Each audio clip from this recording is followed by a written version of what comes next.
My name is Betty Ferguson. I was born in Brownsville. My parents were both born in Georgia. They moved into the Overtown area when they first arrived in Miami. And of course, we know, some of us do, the history of that Overtown area that was destroyed by I-95. But after leaving the Overtown area, they moved to Brownsville, and from the Brownsville area to the Bunch Park area in North Dade. When I started school in the Bunch Park area, as I said, I was in the first grade class at Bunch Park Elementary School, and of course it was definitely all segregated. I had a wonderful experience at Bunch Park Elementary School. I can tell you the name of every single teacher from first grade through sixth grade, because most of my teachers lived very close by. They all lived around the corner, and we knew each other very well. The families knew each other very well. So I had a wonderful experience in elementary school. And then I went to North Dade Junior Senior High School, which was also segregated, had the best teachers in the world. And then I went to FAMU, which was also a segregated school. Had a wonderful experience at FAMU. So I did not in any way suffer, in my opinion, from being in an all segregated educational setting. At the time, I thought it was wonderful. I didn't know about, I didn't feel that I was missing anything. In 1963, I had just arrived in the Tallahassee area, and the students at FAMU were kind of encouraged, I would say, by someone, Pat Dew. I don't know if you recognize the name Pat Dew or not, but Pat and John Dew were very active in the civil rights movement at that particular time. And they were encouraging students to go into the downtown area with a group to protest segregation. And I did end up in jail, as a matter of fact, in Tallahassee for refusing to leave an all-white theater. And so that's when it all hit, like, I can't be, or I'm not as comfortable as I was at home. I'm not surrounded by people who love me, people who care about me. And that's when I realized just how, I guess, devastating segregation could be in some cases. And once I graduated from FAMU, I had a full scholarship to Ohio State University. And so that's where I ended up to get my master's degree. I was really, really fortunate, I think, to get a job right out of Ohio State as a speech professor at Howard University. It was very exciting. But the man I ended up marrying was a student in law school at Howard University. And he was from Miami also. And so we were married and both came back to Miami. And you may know that Judge Wilkie Ferguson and I were married for about 35 years. And so when we came back to Miami, this was in 1968, and so much was going on. I got a job at Florida Memorial University when I returned, and was there for a few years, but there was a lot going on in Miami in the political arena that got my attention. And so I ended up becoming active, especially active once I left Florida Memorial and went to Miami-Dade Community College at the time. And that's where I met Carrie Meek. And so you could not possibly not pay attention to what was going on in the political arena, even though at that time, Carrie nor I had any experience in the political arena other than paying attention and supporting what was going on. When I initially started at Miami-Dade, the only outside, I think, activity that I was very involved in was with my sorority, Delta Sigma Theta, and we did a lot of community work. And also I was a member of the Links organization, and so I did a lot of community service, and we had a project called Sojourners Children, where we mentored some of the kids in the Liberty City area. So I was very active in community activities, but not focused on the political side of it because of that reputation, so to speak, of supporting causes. That's why when people in this community, on this street, but in this community, heard that there was a stadium that was going to be built, and a lot of them, just like my family, had been moved out of the Overtown area with I-95. It's like, where do they want us to go now? We had to leave Overtown. We moved to Brown South. We moved to Bunch Park. We're in Carroll City. We're right at the Dade-Broward line now. Where do we go now? You're running us out of the county. And so they knocked right here on this door and asked my husband and I to lead the fight to oppose the stadium being built here. We couldn't say no. His family and my family both started in Overtown area.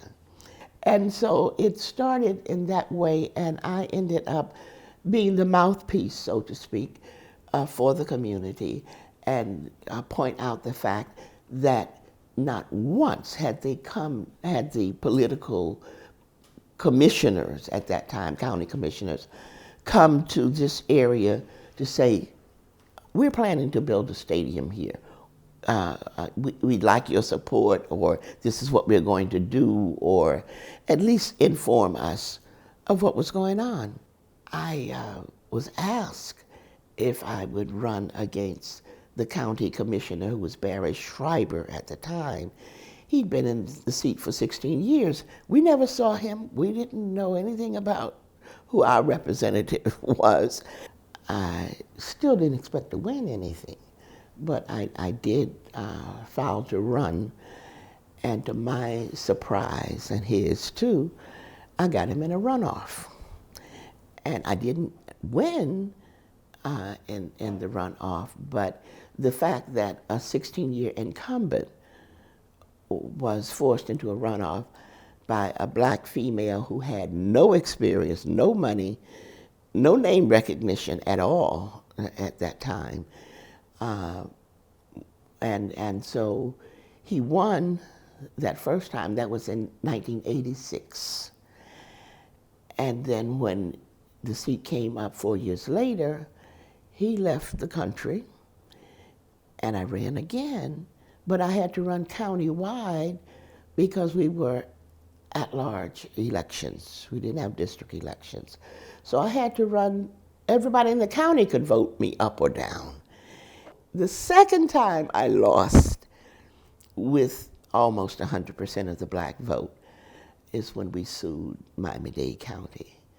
That's when district elections came about. They threw out, they ruled against Miami-Dade County and said, you cannot have at-large elections like this. How can this woman win almost 100% of the vote from the area she's trying to represent and still lose? That third time around is when it was, I got almost 100% of the vote, because nobody could vote for me except the people I was trying to represent. So that's how I got into politics, and I stayed for 11 years. as a county commissioner, and I was still teaching my classes. I was not about to walk away from my first love, teaching. And I thought I was through with politics. And then here comes that stadium. We filed a lawsuit in 1985, I believe it was. But we stayed in court from 1985 until 1995. The judge didn't rule on that case until 10 years later. And by that time, we were in federal court because we'd been kicked around in the state courts, and we were finally in federal court. And so we had to settle in 1995. You already have the stadium. I mean, you've already disrespected, in my opinion, the community to the extent that you could build a stadium in the middle of a predominantly black community that had struggled for so long, to develop. But you're just going to totally disrespect the wishes of the people who live there, build a stadium anyway, and now you want to put Formula One racing?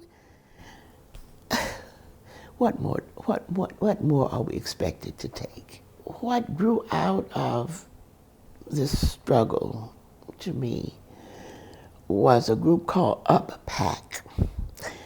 UPPAC stands for Unrepresented People's Positive Action Council. We meet every Saturday, and we've been doing that for 36 years now. We talk about community issues. We allow people who live in the community to tell us what's happening that they want us to try to address. We run judicial forums because we were kicked around in court long enough to know that it's important to know who you put on that bench. And so we run judicial forums every year with all the candidates. No one has ever said no to us in terms of coming and allowing us to interview them so the community can see them, hear them, and ask them direct questions. And still, even though we've been doing it for 36 years, it's still not enough. It's not enough, and so we have managed to develop a pretty strong voting bloc in this North 8 area now, but still not strong enough. So we still have a lot more work to do. Growing up with the name Wilkie D. Ferguson III comes with a lot. It comes with an awful lot. It's a lot to live up to. It's a name that comes with a lot of hope and expectation. There is a lot of pride. There is a lot of pride because I see the effect that just my father's legacy has on the community. Some of the things that he was able to accomplish, being one of the first black federal judges in the country, could not have been easy.